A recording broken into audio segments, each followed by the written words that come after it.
கோட்சேவிற்கு படத்தை வைத்து பூஜை செய்கின்ற பாரதிய ஜனதா கட்சிக்கு, குறிப்பாக இங்கே இப்போது தற்காலிக பதவியை ஏற்றுக்கொண்டிருக்கின்ற காலாவதியான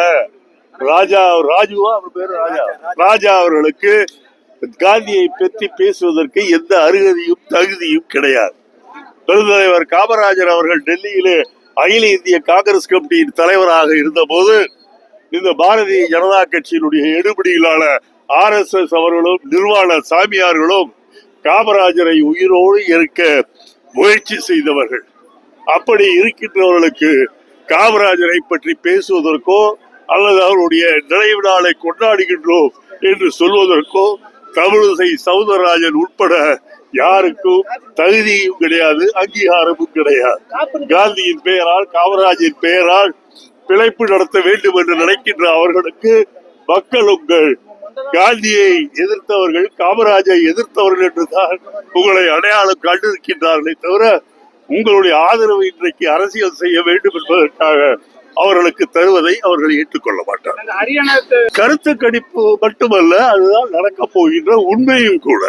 மிகப்பெரிய அளவிலே ஹரியானாவிலே காங்கிரஸ் வெற்றி பெறும் என்பதை பாரதிய ஜனதா கட்சியை சார்ந்தவர்களே ஒத்துக்கொண்டு இப்போது காணாமல் போய்கொண்டிருக்கின்றார்கள்.